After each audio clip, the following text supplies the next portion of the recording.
Hello, my fellow readers. My name is Greg. This is Ghost Readers in the Sky. Today I'm here with a review of Willa Cather's novel, Death Comes for the Archbishop. This is a very nice modern library copy. Willa Cather was born in 1873, died in 1947. This novel was published in 1927. It is historical fiction because it's looking back to the 1840s through the 1880s. It's about two priests who are sent into New Mexico to establish or reestablish Catholic missions.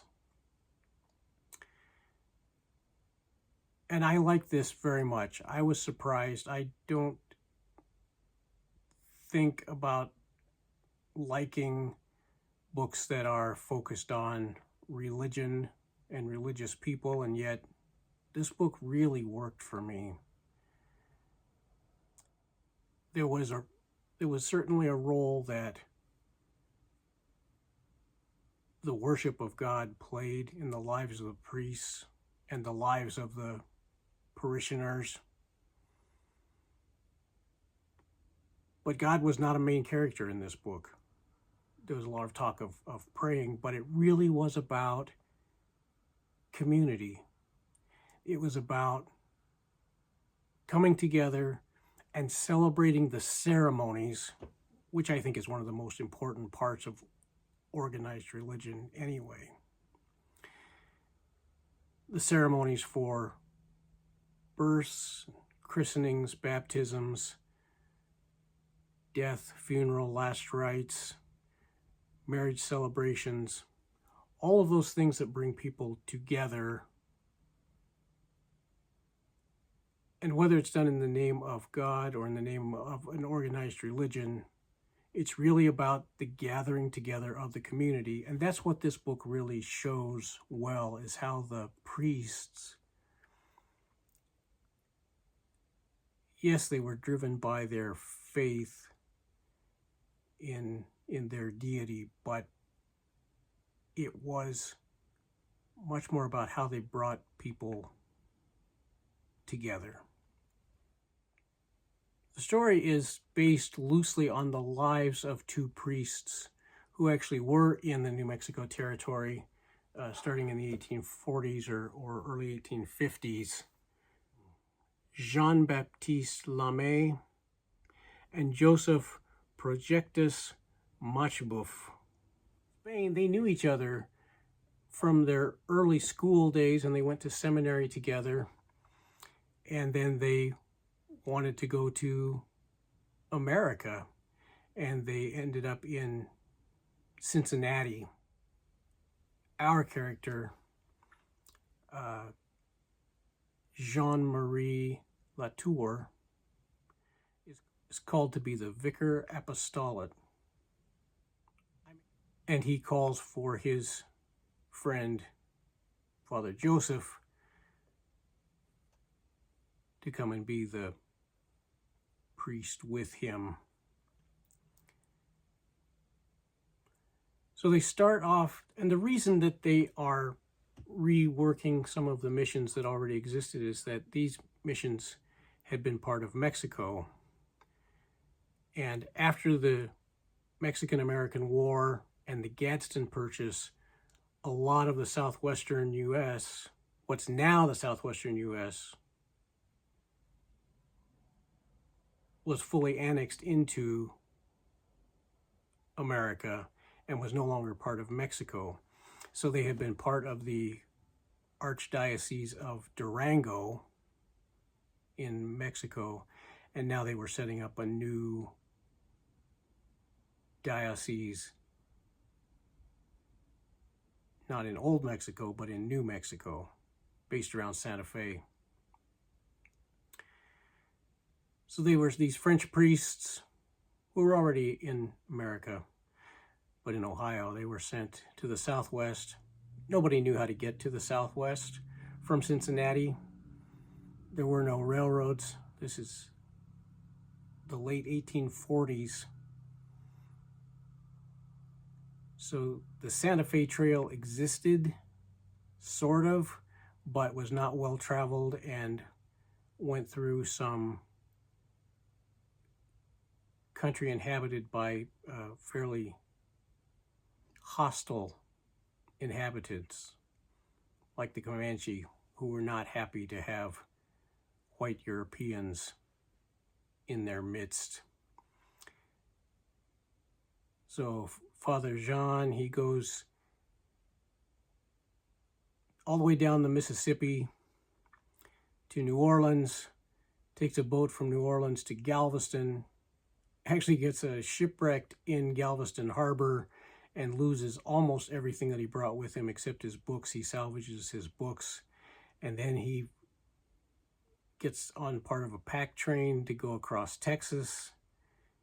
Galveston, way over kind of near Houston on the east coast of Texas, and he has to get all the way across Texas, which is, I don't know, 1,000,000 miles, and then up into New Mexico.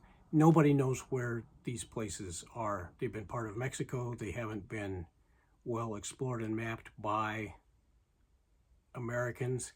And so he's just out trying to find his diocese.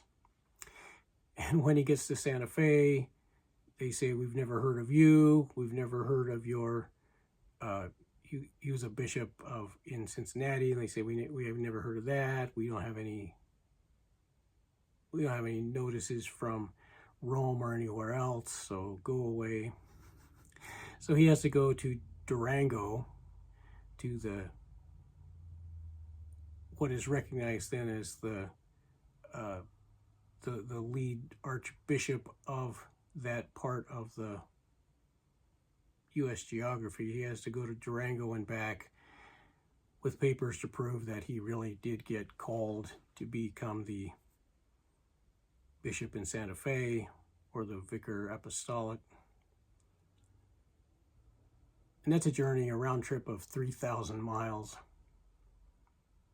And that's not an exaggeration or a hyperbole. 3,000 miles from Santa Fe to Durango and back.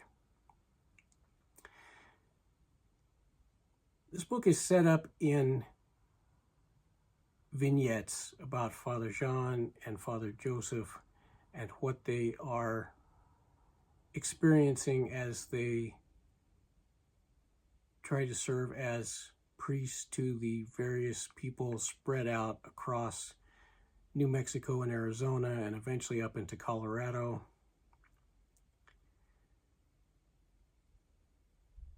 It is a difficult country to travel through. You can walk. Horses are a little better.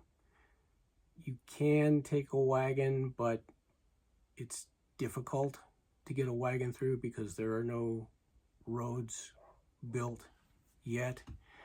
Those start coming in, and railroads start coming in as the timeline progresses, as we get closer to the 1880s.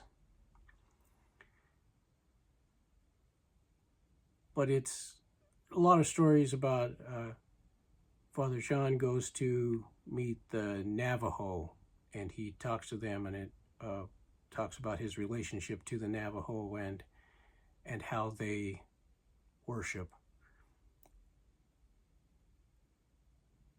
The natives who became Catholic also held on to their traditional beliefs. It was very much a mix of the spirits of the land and the spirits that had brought the Native Americans to that land and who had watched over them for millennia before the Europeans came with a new God. And while they accepted the new God, in some ways he was just added to their pantheon of existing spirits and deities. But they kept the masses and did the ceremonies, but they also did their traditional ceremonies, and that was fine with Father Jean and Father Joseph, as long as they were doing the Catholic things as well. They would go and meet with the Mexicans. A lot of the old Mexican priests just didn't want anything to do with Father Jean as he became the Bishop of Santa Fe and eventually the Archbishop of Santa Fe. They'd been doing things their own way and were happy to keep doing things their own way. There was a lot of animosity toward the Spanish by the Mexicans because the Spanish had not treated the Mexican population well, and so they were much more open to having French priests than they were to Spanish priests, but it still was outsiders coming in. So instead of one long narrative, we have just a lot of vignettes, and also we have a lot of folklore mixed in. So some stories about a tribe that lived at the top of a butte, which actually Willa Cather used in a short story that she wrote back in the 1880s, or so, I don't remember now, but a short story that she wrote about a group of boys who are talking about this butte and this tribe and how they want to go out to New Mexico to find it. That's a separate short story, but this one, there's stories of the people who live there and the priest who lived with them and the church that he built. And it all happened in the past, so it is folklore, it's legend. It also retells the story of Our Lady of Guadalupe, who, when Mary, Mother of Jesus, appears to Juan Diego and tells him to build a shrine to her there in Guadalupe. And when Juan Diego goes back to his priest or his bishop, she says, "You got to bring me a sign." It retells that story. There are also references, as I said, the two main characters are based loosely on historical figures, but we also get the Pope who was Pope at the time that they were first sent from Rome to America, and that's Gregory. Which one? Gregory the 15th.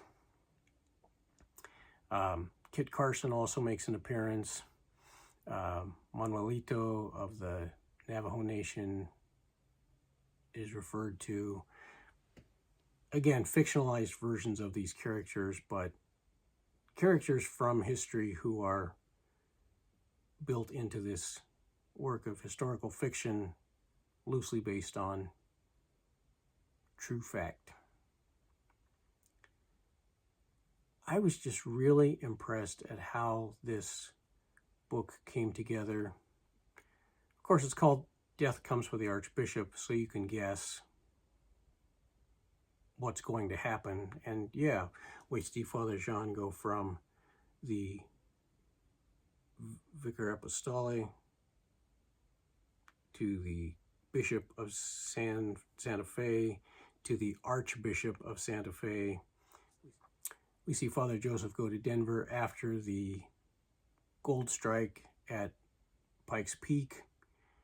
He establishes a new diocese there, and he becomes the first bishop of Denver. And it ends with the death of the Archbishop, Father Jean-Marie Latour. The plot itself is interesting, but that's not what drives this book. This book is really about these two men and their relationship to the people around them. Mostly the people who are already Catholic, who they are ministering to, but also to others who sometimes they try to bring into the Catholic fold. Father Joseph more than Father Jean. But that's not really the point of why they're there. They are there to hold the ceremonies, to reassure the people, to gather the people at the appropriate times, and build community. Willa Cather has a way of writing that is just gorgeous. Her descriptions of the Southwest are amazing. And I wanted to read one section, just a single paragraph here from a section called The Road to Mora, when the two priests are riding from Santa Fe, going out on a mission trip. A section called The Lonely Road to Mora. The bishop and his vicar were riding through the rain in the mountains. The heavy, lead-colored drops were driven slantingly through the air by an icy wind from the peak. These raindrops, Father Latour kept thinking, were the shape of tadpoles, and they broke against his nose and cheeks, exploding with a splash as if they were hollow and full of air. The priests were riding across high mountain meadows, which in a few weeks would be green, though just now they were slate-colored. On every side lay ridges covered with blue-green fir trees. Above them rose the thorny backbones of the mountains. The sky was very low. Purplish, lead-colored clouds let down curtains of mist into the valleys between the ridges. There was not a glimmer of white light in the dark vapors working overhead. Rather, they took on the cold green of the evergreens. Even the white mules, their coats wet and matted into tufts, had turned a slaty hue, and the faces of the two priests were purple and spotted in that singular light. Just a beautiful book. It is almost always ranked very high on a list of best novels of the American West. I don't know that it's a Western, but it could be. If you wanted to read this for June on the Range, I think it would fit right in. It's different from what I normally read in that there's not really much adventure. There are some physical challenges, but for the most part, it's not about humans struggling against nature or fighting to overcome some force, some power, some large bullying group or whatever. It's really about people interacting with each other and finding ways to get along even when there are differences. So who's this book for? Certainly if you like the American West and you like that time of early frontier and expansion and the interaction of Europeans with the Native Americans and other Native people, I think you will definitely enjoy this book. It fits right into that. If you like historical fiction, if you like the history of religion, particularly the history of the Catholic Church, if you like Native American history, if you like the history of the indigenous people of Mexico, All of those are good reasons to read this book. And if you just like good vignettes and good folklore, this also could be the book for you.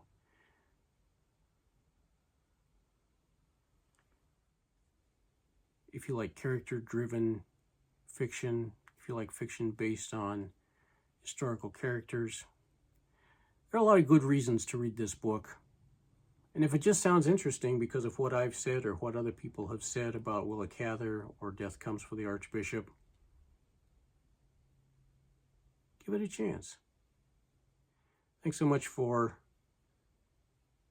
listening to my review of Willa Cather and her novel Death Comes for the Archbishop. And until next time, my name is Greg, and this is Ghost Readers in the Sky.